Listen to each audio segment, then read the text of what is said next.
Hello, and welcome everyone joining today's AMC Entertainment Holdings second quarter 2026 results call. At this time, all participants are in a listen-only mode. Later, you will have the opportunity to ask questions during the question and answer session. To register to ask a question at any time, please press star 1 on your telephone keypad. Please note this call is being recorded and we are standing by if you should need any assistance. It is now my pleasure to turn the meeting over to John Merriweather, Vice President, Capital Markets and Investor Relations. Please go ahead. Thank you, Angela. Good morning. I'd like to welcome everyone to AMC's second quarter 2026 earnings webcast. With me this morning is Adam Aron, our Chairman and CEO, and Sean Goodman, our Chief Financial Officer. Before I turn the webcast over to Adam, I'd like to remind everyone that some of the comments made by management today during this webcast may contain forward-looking statements that are based on management's current expectations. Numerous risks, uncertainties, and other factors may cause actual results to differ materially from those that might be expressed today. These are discussed in our most recent public filings, including our most recently filed 10-K and 10-Q. Several of the factors that will determine the company's future results are beyond the ability of the company to control or predict. In light of the uncertainties inherent in any forward-looking statements, listeners are cautioned against relying on these statements. The company undertakes no obligation to revise or update any forward-looking statements, whether as a result of new information or future events. On this webcast, we may reference non-GAAP financial measures such as adjusted EBITDA and free cash flow, among others. For a full reconciliation of our non-GAAP measures to GAAP results, please see our earnings release posted in the investor relations section of our website early this morning. After our prepared remarks, there will be a question and answer session. This afternoon's webcast is being recorded and a replay will be available in the investor relations section of our this morning's webcast is being recorded and a replay will be available in the investor relations section of our website later today. With that, I'll turn the call over to Adam. Thank you, John. Good morning, everyone, and thank you for joining us to discuss AMC's record-breaking results for the second quarter of 2026. What a quarter, what a quarter, what a quarter. In AMC's entire 106-year history, there has never been a quarter like this one. Needless to say, I'm extremely pleased to report that AMC Entertainment achieved all-time record revenue and all-time record adjusted EBITDA for the period April to June 2026. More than 71 million guests visited our theaters worldwide in the second quarter, 13.5% more than last year, drawn by one of the most powerful and diverse film slates that we've seen in years. Second quarter total revenues for AMC and Odeon increased 14.2% year over year to approximately $1.6 billion, while adjusted EBITDA surged 70% to $321.4 million, exceeding $300 million in a quarter for the very first time ever. Let me say that again so that the prognosticators of doom who have continued to vastly underestimate the will and the skill of AMC, despite our having risen to meet challenge after challenge after challenge can hear me clearly. AMC reported record adjusted EBITDA of $321.4 million in Q2 of 2026. That's up $132 million over the results of last year's second quarter.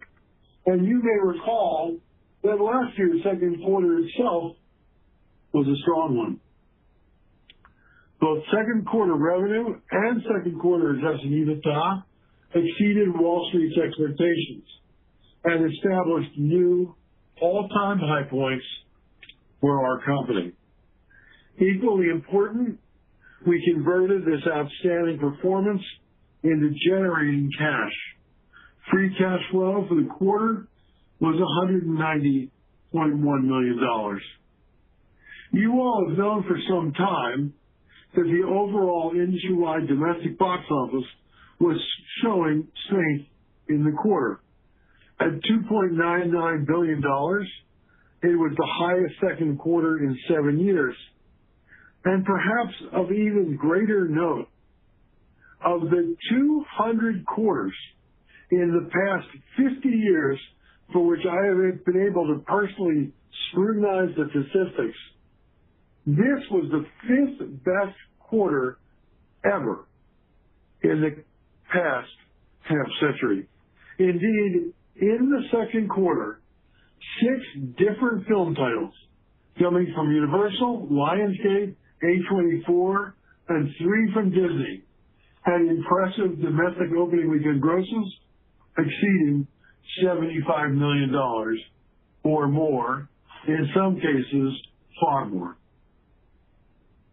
But AMC did not just benefit from the rising box office tide, which, as you know, saw an overall 10.7% bump domestically.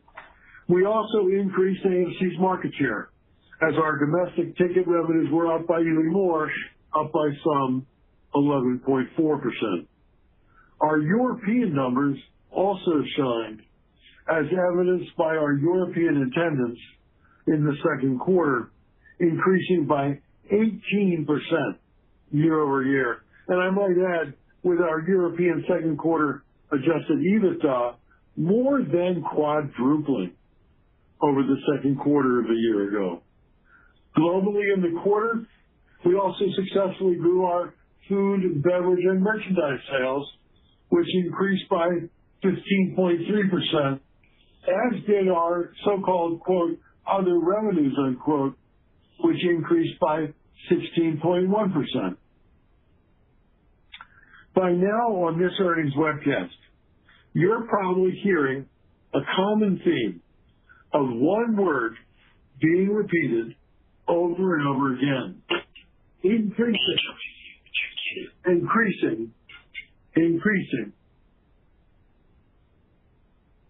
And doing so with increases of double-digit growth. But happily, we get to use a different but equally impressive qualifier when you all take a look at just how well AMC kept a tight lid on our costs. With so much zeal in cost management, our adjusted EBITDA margin jumped from 13.6% in last year's 2Q to 20.1% in the quarter just completed. This all demonstrates the inherent operating leverage in our business model, which is significant at a time of rising revenues. The power of AMC's market-leading position stems from our size and scale, of course, but also from the compelling appeal of our theaters, the premium offerings, the prowess of our marketing programs, as well as our ability to keep our costs in check. Finally, after some admittedly tough years, as our industry recovered only slowly from the ravages of COVID-19 and its aftermath, the relentless focus of AMC on delighting our guests has seen AMC executing with all cylinders blazing so far throughout 2026. Combining both the first and second quarters of this year, AMC's revenues are up 16.9% year over year. For the first 6 months of $359.7 million in the first half of 26 is considerably more than 2.5 times the $131.8 million reported in the first half of last year. Think about this as you reflect on the operating leverage inherited at AMC when revenues are rising. For the first 6 months of 2026, AMC's adjusted EBITDA is some $228 million above that achieved in the same period last year, up $228 million. As you've been learning this morning, the AMC story of 2026 includes our vastly improved operating results. But we also should speak to the enormity of the progress that we've made in strengthening the AMC balance sheet. Sean will walk you through the details in a couple of minutes. Suffice it to say, we have $1.7 billion less debt than we had at the end of 2020. Assuming static overall market benchmark rates, interest expenses decrease as our debt levels decrease, and with rising adjusted EBITDA, interest rates also decrease as our leverage ratios improve. Thanks in part to our success in generating free cash flow, and thanks in part to our success in raising equity. Take it all together, AMC had $778 million of cash on hand, excluding restricted cash, at the end of Q2 2026. And importantly, we do not expect any significant debt maturities prior to the year 2029, 3 years from now. Looking ahead, we continue to be ever so optimistic. This weekend's powerful debut of Universal Pictures and Christopher Nolan's The Odyssey, with an encouraging media-reported $124 million domestic opening weekend gross, is the latest reminder of the strength of today's theatrical marketplace. Indeed, we also announced this morning, in addition to second quarter earnings, that there were some 4.3 million guests in AMC theaters and Odeon cinemas this weekend from Thursday to Sunday. 4.3 million people in our theaters. Big, big numbers. That outstanding debut of The Odyssey will be followed a mere 2 weeks from now by Sony's highly anticipated Spider-Man Brand New Day, for which advanced bookings suggest yet another box office triumph is at hand. There will be more exciting movie weekends this year, especially including when Warner Brothers will be releasing Dune Part 3 and Disney will be unveiling Avengers Doomsday just before Christmas. Accordingly, we believe that movie theaters will enjoy in the full 12 months of 2026 their strongest yet at both the domestic box office and at the global box office. The summary of 2026 so far is that our strategy, our execution, and our preparation at AMC all came together as the recovering box office met a strong, lean, and well-positioned market leader in the largest movie theater chain on earth, AMC.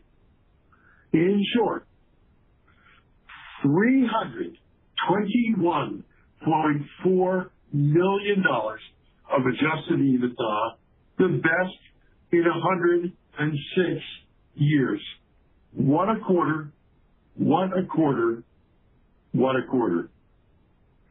With that, I'll turn the call over to Sean Goodman, our CFO, who will walk you through our second quarter financial results in greater detail. After that, I'll return to highlight some of the consequential strategies and actions that encourage us greatly as we move forward. Sean?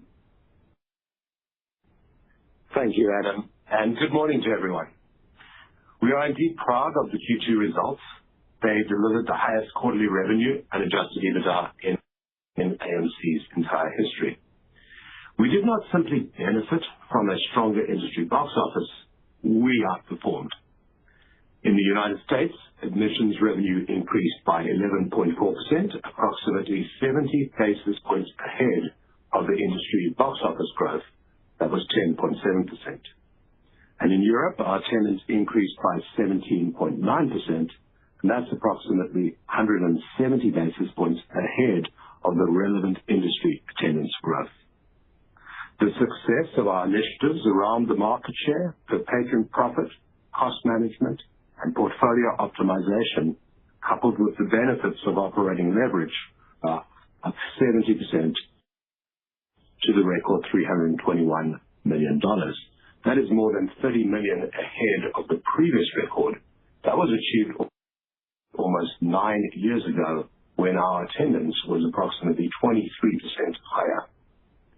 Comparing Q2 2026 results to the prior year, approximately $200 million of incremental revenue generated $131.9 million of additional adjusted EBITDA.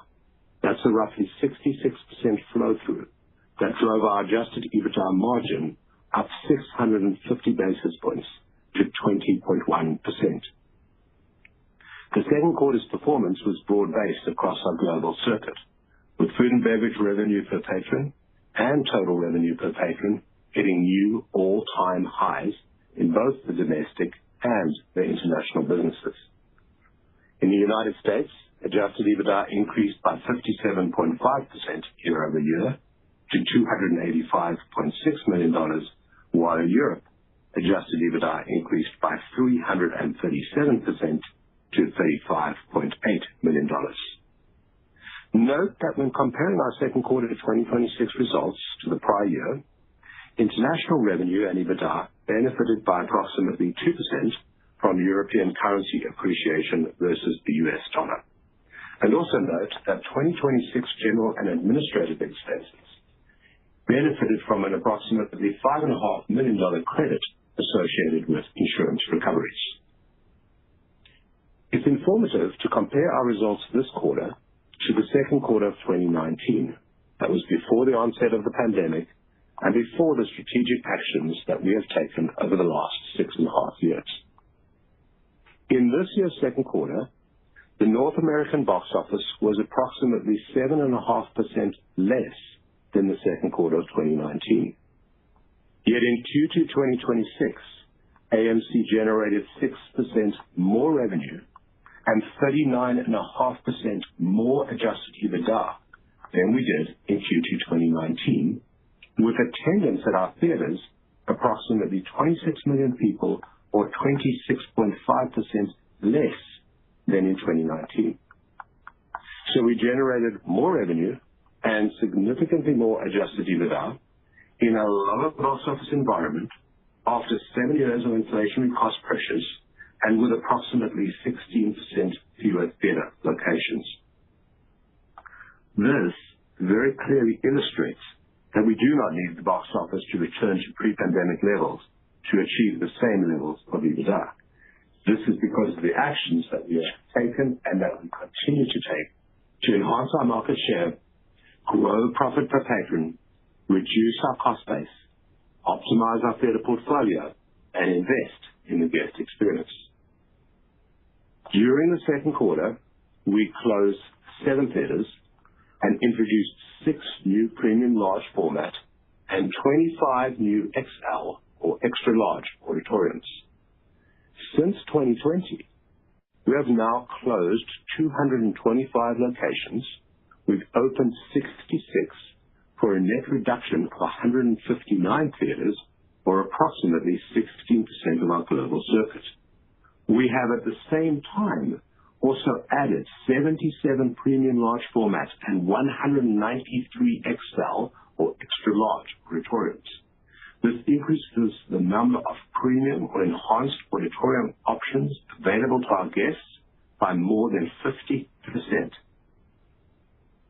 Now let's move to the balance sheet. Our priorities are clear. 1, maintain sufficient liquidity. 2, reduce borrowing costs and extend maturities. 3, lower financial leverage. And 4, invest in high return opportunities that enhance the moviegoing experience at AMC. During the quarter, we successfully refinanced $400 million of debt that was due in 2027, thereby extending the maturity by 4 years. We also eliminated approximately $155.8 million of exchangeable debt that was due in 2030 through its conversion into equity.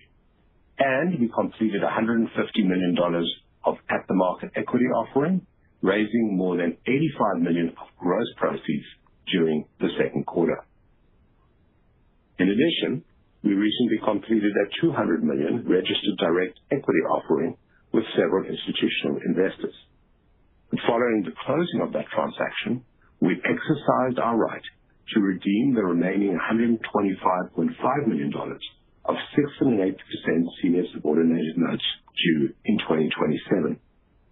This redemption is subject to a 30-day notice period, and as such, the subordinated notes will be redeemed on July 24, 2026.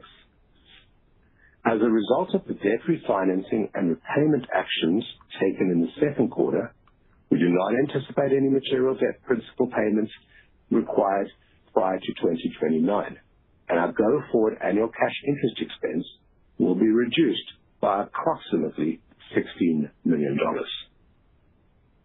Our outstanding first half of 2026 financial performance, together with a meaningful improvement in the balance sheet, has resulted in a substantial reduction in our financial leverage ratios. And thanks to the terms that we negotiated in our various debt documents, the financial leverage reduction achieved during the second quarter is expected to trigger a reduction in interest rate paid on approximately 75% of our debt.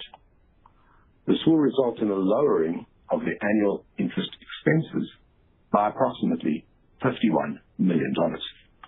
Yet another significant step in the transformation that we've been driving over the last 6 years. At the end of June, thanks to free cash flow generation of $190.1 million and the benefit of the capital raised during the quarter, our cash on hand was $778 million, excluding $42 million of restricted cash. It is important to note that on July 24th of this year, $125.5 million of cash will go out to be used for the redemption of our subordinated debt. As you may recall, our working capital cycle is closely tied to the seasonality of the box office. Generally, this has resulted in a positive cash impact from working capital in the second and fourth quarters and a negative cash impact in the first and third quarters. And we do expect this cadence to continue through 2026. With a strengthening balance sheet, enhanced cash position, and a resurgent box office, we're continuing to execute on the highly successful AMC Go plan. And we expect net CapEx for 2026 to be between $200 and $235 million. As we look ahead, we are optimistic about the ongoing recovery of global box office and confident in our ability to convert box office growth into significant growth in profit, cash flow, and ultimately shareholder value. And with that, I will turn the call back over to Adam. Thank you, Sean. I want to briefly address a few key topics, 6 to be specific, before turning to your questions. First, one of the reasons AMC continues to outperform is the strength of the relationships that we have built with our guests to our industry-leading loyalty programs. More than 40 million U.S. households, for example, have participated in our AMC Stubs loyalty program. creating a direct and ongoing relationship between AMC and our guests. It is especially helpful that we know exactly which movie genres and which movie titles they have seen in our theaters. Through our loyalty programs, we're then able to develop a valuable understanding of our guests, reward their patronage, and encourage them to visit our theaters for the movies that they most like more often. AMC Stubs members represented just more than 50% of our total U.S. guest count in the second quarter. Second, benefiting from our many best practices learnings from our highly successful limitless subscription programs in Europe, I cannot rave enough about the success of our A-List subscription program in the United States, the one that lets you see up to 4 movies a week for a flat monthly fee of somewhere between $24 and $30 a month plus tax.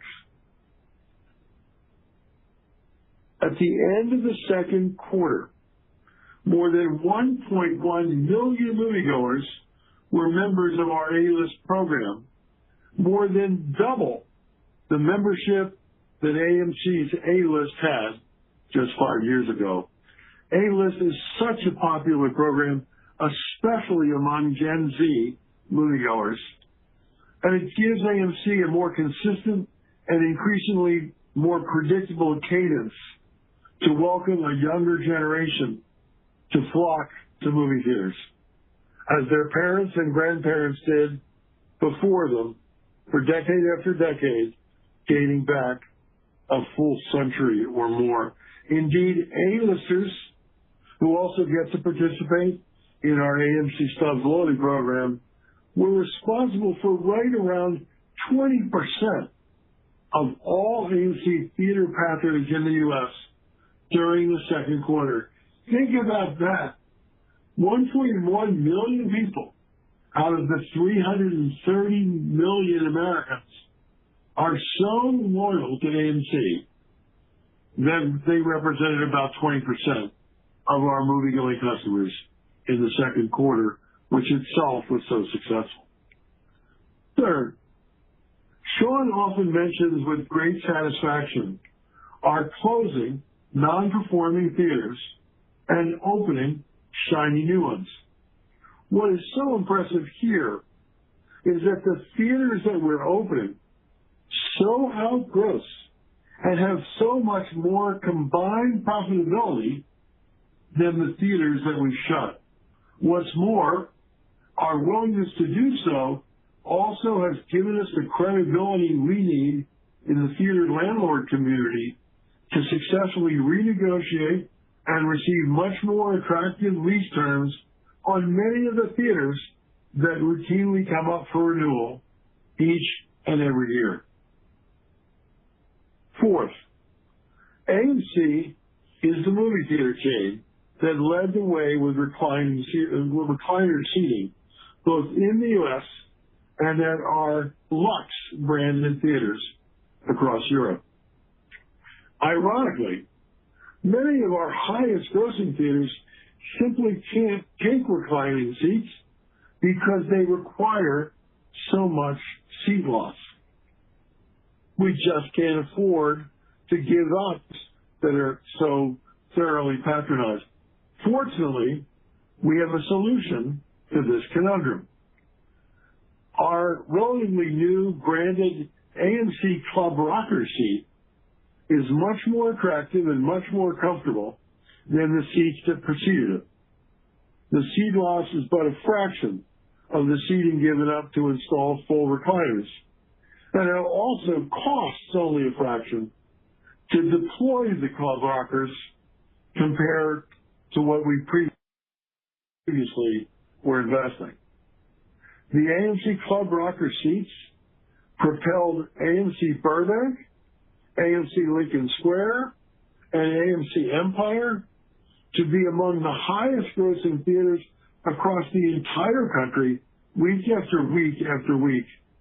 Just as it has been for the past several years, we will remain highly disciplined with our capital expenditures efforts.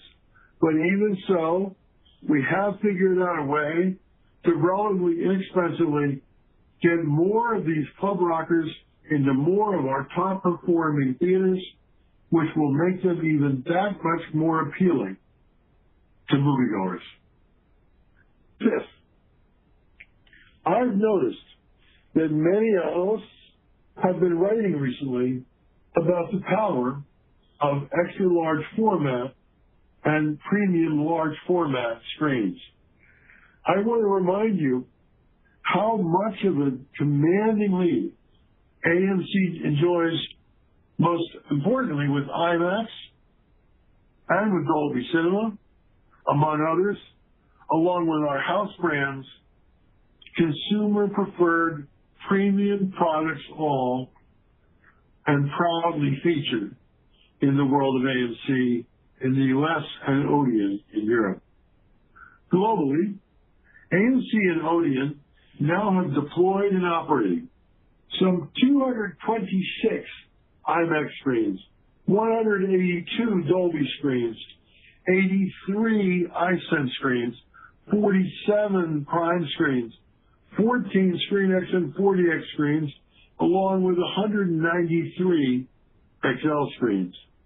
Just about 750 in total. No other movie theater chain on earth comes even close. And these auditoriums are so popular. They represent only about 8% of our total screen count. But for the Odyssey this weekend, for example, they generated more than 50% of our total ticket gross for the film. IMAX especially performed fabulously well with the Odyssey. Chris Nolan's epic movie was filmed entirely with IMAX cameras, and our IMAX auditoriums are just packed right now. That's a real triumph for both IMAX and for AMC. It's no surprise then why AMC and Odeon are so committed to further increasing the number of our PLF and XLF screens. Mostly using third-party capital to get there, I think that we can affordably increase that total count of our PLFs and XLFs by 100 and 250 more auditoriums over the next 2 to 4 years.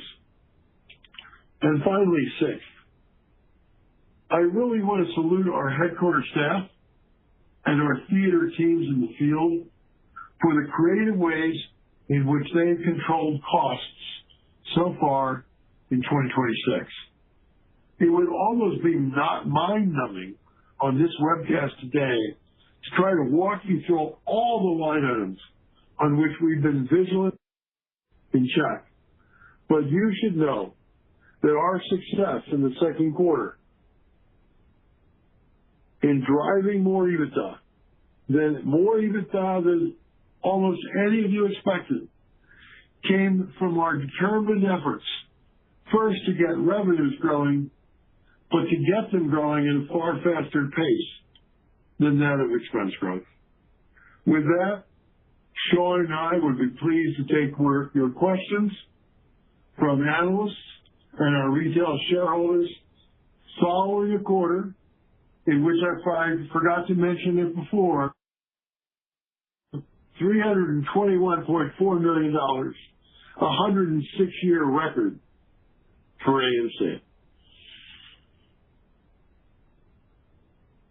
Thank you. If you'd like to ask a question, press star 1 on your keypad. To leave the queue at any time, press star 2. Once again, that is star 1 to ask a question, and we'll pause for a moment to allow everyone a chance to join the queue.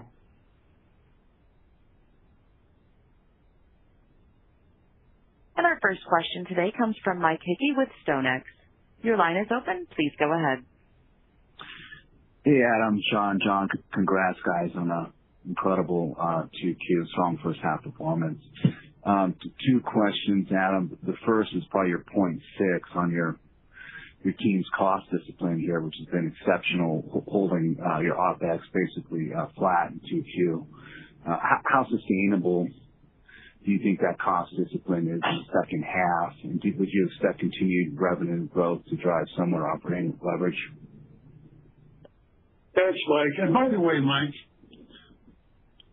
our top lawyer at Weill Gottschall is named Michael Hicks. So it's very confusing. It's very confusing. All right. Thanks for your nice words about the quarter. It was quite a good one. There were a few one-time items in the second quarter last year and this year. So I don't know if we'll have exactly the same expense growth going forward, expense growth containment going forward as we had in Q2, but that's a small piece of what was going on in Q2. What was really going on in Q2 is just we really contained costs.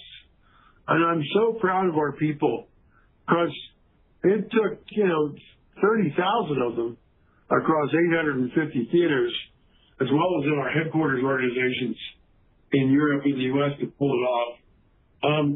We're going to be maniacal in continuing to try to keep our costs down. Will we have the full 700 basis point improvement in adjusted EBITDA margin every quarter going forward that we had in Q2? I guess that remains to be seen based on how strong the revenues are and how much we can keep a lid on costs. But we're going to do everything in our power to maximize and drive revenue growth and keep costs under control. Thanks, Adam. The free cash flow also exceptional, $190 million free cash flow in 2Q. I guess at this point, and I know that you've brought your leverage down, you reduced your interest expense. That all seems very positive for the second half and overall annually. Do you have a sense at this point the level of box office that would be required for you to consistently generate positive free cash flow moving forward? To how many decimal points would you like that answer? We know exactly what the break-even box office needs to be for us to be free cash flow positive on a 12-month basis. Right now, it's right around $10.4 billion, which is so impressive because if you compare what it was back in 2019, pre-pandemic, at 7 years of inflationary costs and wage pressure, among other things, and everything is more expensive that we buy because that's everything that everyone buys is more expensive over 7 years. You would have thought the break-even box office would have been much higher, but we've done such a great job in increasing our profit per patron and in controlling our costs. We're within sight of being cash flow positive, not for a quarter, but for a year. And the efforts to continue to drive that break-even box office level downwards continue. If in fact we are successful in continuing to get lower interest rates going forward, and Sean deserves to be justifiably proud of having built some automatic triggers into our various debt instruments, that as our leverage ratios improve, our interest rates fall, and that's exactly what's happening right now with the strong operating results from the second quarter and having paid off or converted into equity a bunch of our debt so far this year. if interest rates if interest expense goes down, that means that the break-even box office level goes down as well. As I said to your earlier question, Mike, we're going to continue to do all in our power to drive revenues. Remember that something like 2/3 of our incremental revenue dollar falls to the EBITDA line. And we're going to do everything in our power to keep costs under control. We're not quite at break-even neutral for the full year, but boy, are we close, and there's so much improvement. However, we've been since 2019. Thanks, Adam. Thanks, guys. Congratulations. Thank you. And our next question will come from Alicia Reese with Wedbush. Your line is now open. Thanks. Great numbers, guys. Congrats on the quarter. I have a couple questions about international. Just looking at the admissions revenue per screen growth of 20% year-over-year, and that's on a 34% growth last year in the second quarter. And some really nice growth in the first quarter, strong expectations for the back half of the year with a good slate. I wonder if you could talk about, you had mentioned about 250 more premium large format screens expected for the full, I think, global print over the next 2 to 4 years. To what extent have you completed your upgrades in Europe, and are those driving results? And to what extent are you still taking that 250 and driving that higher? Alicia, I'm going to let Sean answer your question because our international theaters actually report to Sean in addition to his CFO duties. But I just want to clarify one thing. What I said on my prepared remarks is that we'll do somewhere between 150 and 250 more premium format and extra large format screens, the so-called XL at AMC screens in the U.S. and XL screens in Europe. We have 193 of them now. I'm sure that we can add 100 more, maybe more than that, across the U.S. and Europe going forward. So there's a lot of opportunity to add more screens. And we do get a healthy price premium for our premium products. Here in the U.S., for example, our IMAX auditoriums, our Dolby Cinema auditoriums, usually are carrying something like a $6 or $7 price premium over a traditional auditorium. Our Prime auditoriums and our iSense auditoriums are also commanding healthy premiums, and even our XL screens are commanding smaller price premiums, but price premiums nonetheless, basically up maybe 10% above normal auditorium pricing. And not only do we get higher prices for these premium products, but they're also the auditoriums that book first. And you just need to look at this one weekend on Odyssey that our premium and extra large format screens were 8% of our screens, but 50% of our growth. I mean,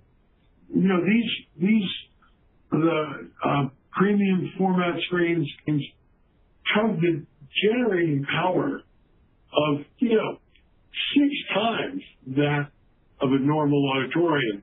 So you could be sure that we're going to increase the number of IMAX auditoriums in our system, Dolby Cinema auditoriums in our system, ScreenX and 4DX auditoriums in our system, and our house brand Prime and iSense auditoriums and our XL screens. With that, do you want to make a further comment, Sean, about Europe? Thanks, Adam, and thanks, Alicia, for the question. We are very fortunate because, in line with what Adam is saying, we have a very long list of extremely high return projects, longer list than we could afford to actually invest one particular point in time. We're also fortunate co-funding from our technology partners from our landlords to do investments in our theaters. The opportunity in Europe is pretty much the same as it is in the U.S. The recliner penetration in Europe is actually quite significant lower than in the U.S., so there's an increased opportunity with recliner penetration.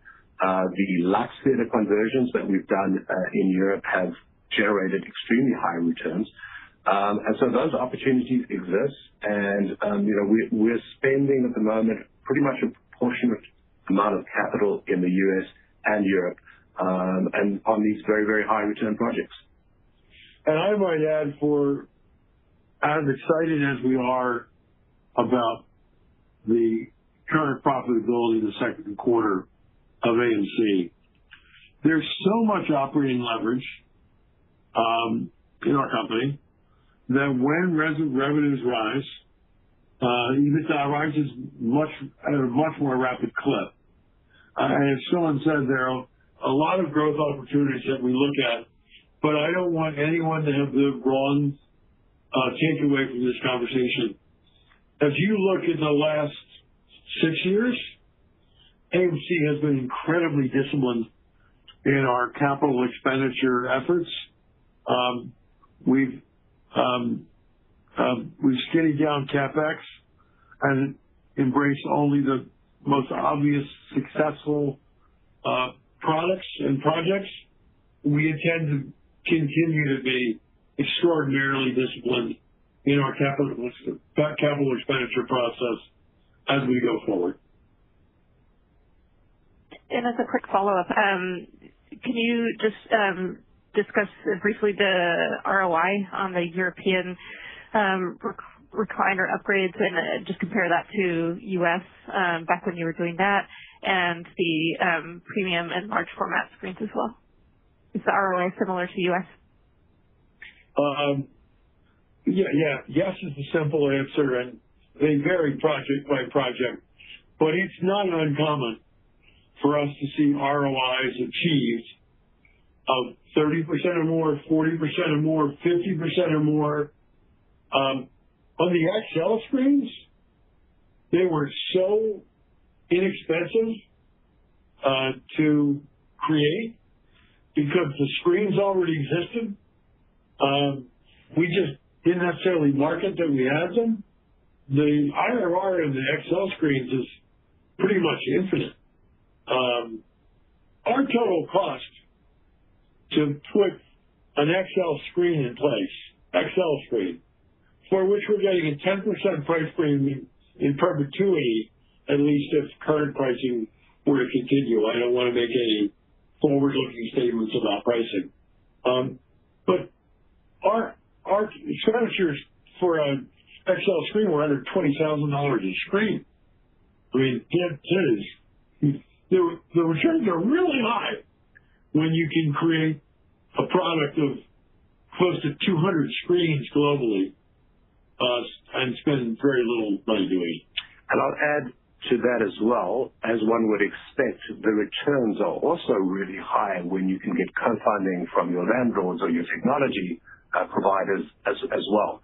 And given what I said at the beginning about a long list of very high return projects, because of that and because of our disciplined approach to capital spending, we're investing in the highest return of those projects. So we're really investing in very high return projects that are going to be beneficial to our revenue and profit growth going forward. Excellent. Thank you, gentlemen. Appreciate your responses, and congrats again. Thank you, Lisa. Thank you. And our next question comes from Chad Bynum with Macquarie. Your line is now open. Hey, good morning, Adam and Sean. Nice quarter. Thanks for taking my question. Wanted to ask just about the per patron spending metrics. Obviously, this industry has always been affordable compared to other out-of-home options, particularly what we're seeing with World Cup pricing, concerts this summer and a number of other subsectors. But how are you thinking about pricing opportunities? I know you've already talked a lot about premium format and kind of what that does to pricing. But are there still opportunities either on admissions or concessions in the back half of the year or 27 to keep raising pricing? Thank you. So, Chad, I was schooled as a young marketer that is patently illegal for me to talk about pricing strategies on a going forward basis. So I'm not trying to duck your question, but I can't answer your question. But I can answer your questions a different way. What I'm very proud of, looking backwards, not looking forwards, is AMC has done a really successful job of raising price where we should when demand is strong and reducing price where we should so that bargain hunters can find appealing ways to get into our buildings and buy stuff from us profitably. And just some examples. Last July, for the last more than a decade, the movie theater industry has had cheap pricing on Tuesday. Last July, AMC took that cheap pricing on Tuesdays and instead added another second discount day by introducing cheap prices on Wednesdays. 50% off Wednesdays, 50% off Tuesdays. It was brilliant, if I do say so myself, because prior to that effort, we didn't have anybody in our movie theaters on Wednesdays to speak of. And now Wednesdays is a strong day for us. So there's an example where reducing price worked. Another example of reducing price, A-list. Now 20% of our patronage. Our A-list members have the right to go to four movies a week. That's 17 movies a month. They don't go to 17 movies a month. They go to 2 or 3 movies a month. But they have the right to. They can do. Some do. Many occasionally do a lot more than 2 or 3 in a particular month. Great opportunity to drive movie-going to secondary movies that might not have made the blockbuster cut, and also allow us to sell more food. So there are examples where we have reduced price. But, as you say, we have certainly not been shy at AMC in raising price for our premium offerings on weekends, for our blockbuster titles. I could give you example after example after example where we have proven to ourselves and to the outside world that there, again, looking backwards, not looking forwards, that there has been price opportunity and that AMC has smartly been able to take it.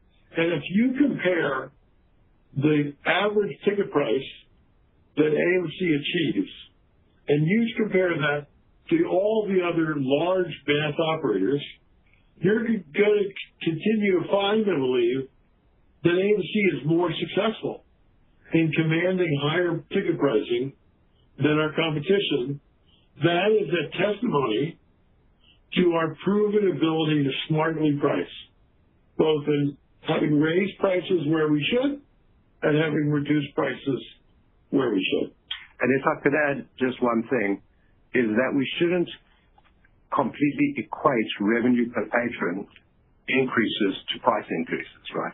Because in the case, for example, our average ticket price, significant portion of that increase is driven by the mix. More guests choosing to go to premium formats and willing to pay for that price. In the case of food and beverage per patron, is driven by us introducing of the movie-themed popcorn containers, which have been incredibly successful. Now, if you look even at the case of our other revenue, it's driven by adding new revenue streams such as retail popcorn, etc. So we can grow our revenue per patron without necessarily increasing price. It's providing new opportunities for audiences to go to premium formats, providing new movie-themed content, movie-themed merchandise, etc., to excite the movie-going experiences, et cetera, that drives the revenue per patron up as well. And we are cognizant that the market's opening in 7 minutes, so we're going to make sure we try to be quick. But I'm just so proud of this, like bursting at the seams.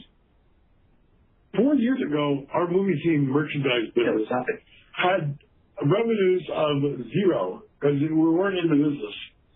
This year, 2026, full year, when you add up our U.S. movie-themed merchandise and our European movie-themed merchandise, we should see $100 million in movie-themed merchandise in our various theaters.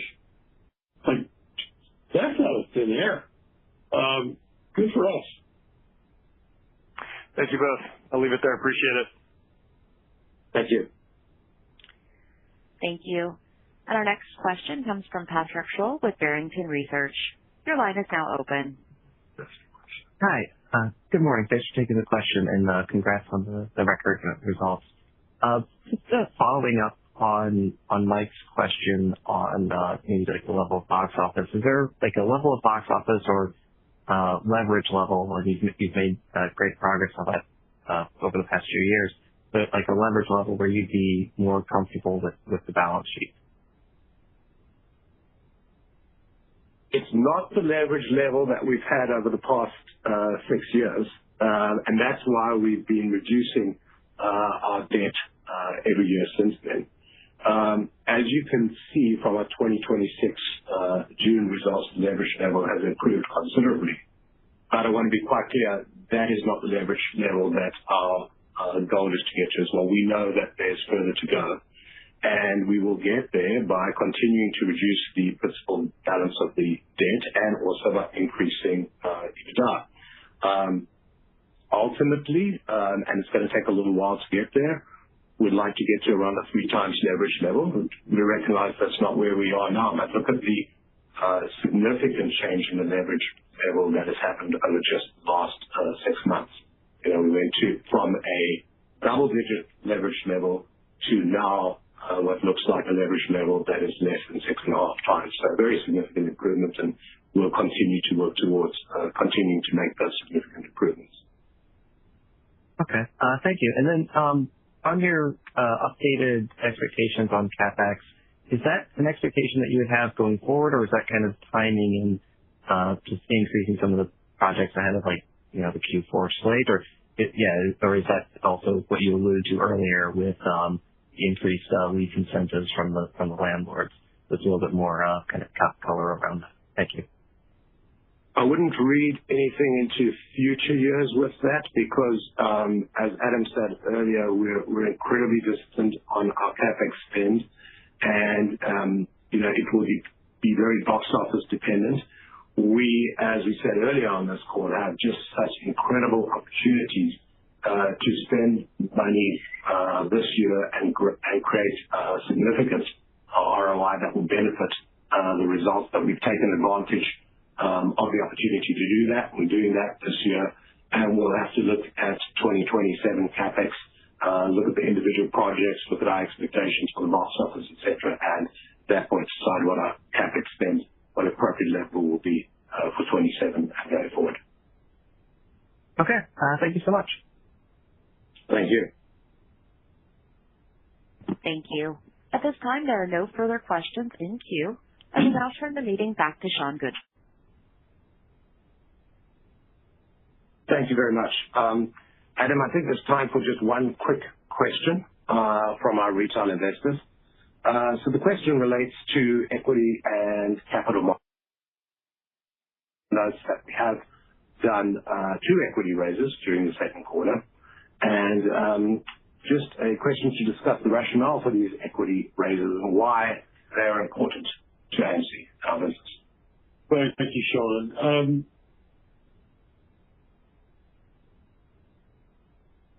We've raised a lot of equity over the past 6 years, and that's why when other movie theater chains went into bankruptcy or liquidation, AMC did not.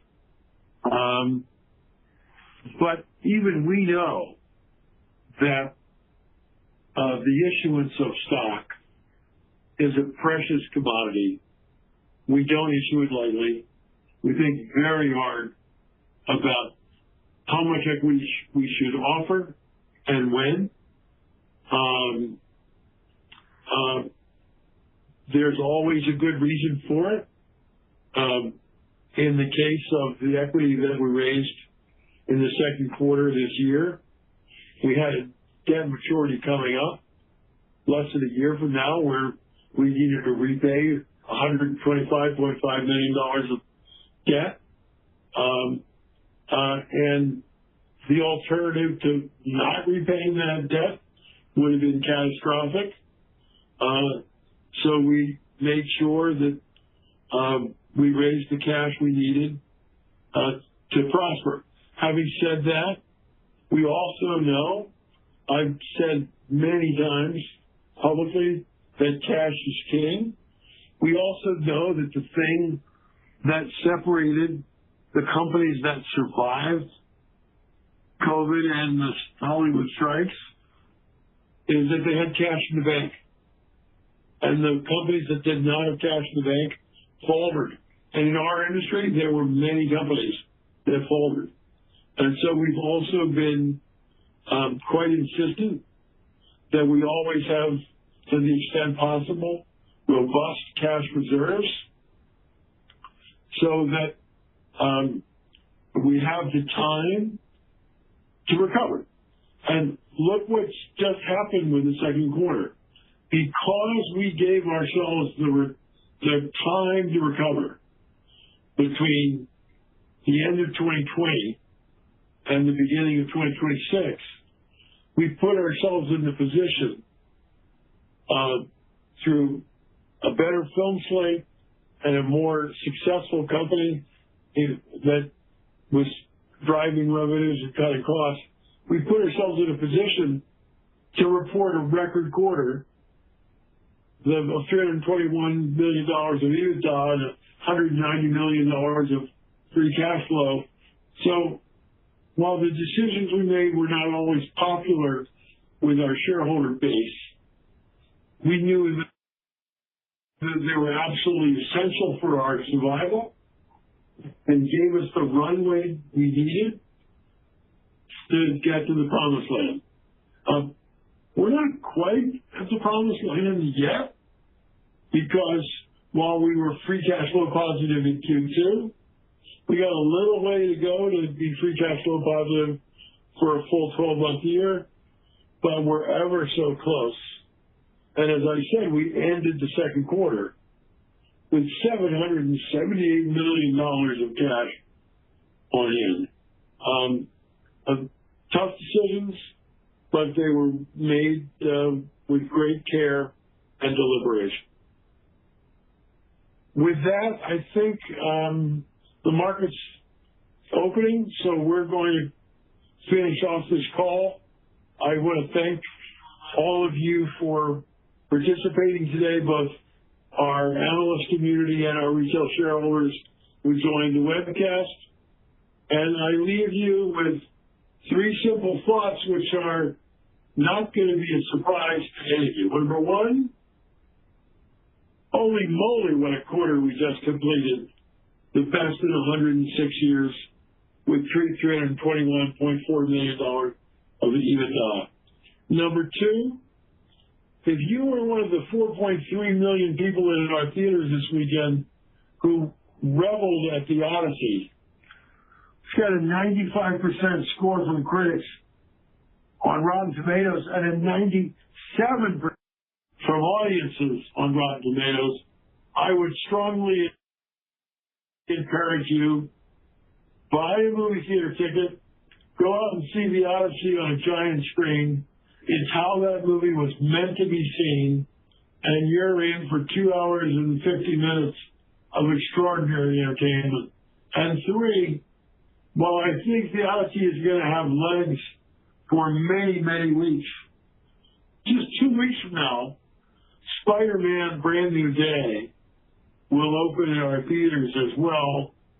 And our theory, based on the advanced bookings that we've seen, is with all these good movies that have come out this year, especially in the second quarter, 6 movies opening to $75 million or more, Toy Story 5 coming out to $140 million opening, Odyssey coming out to $124 million opening.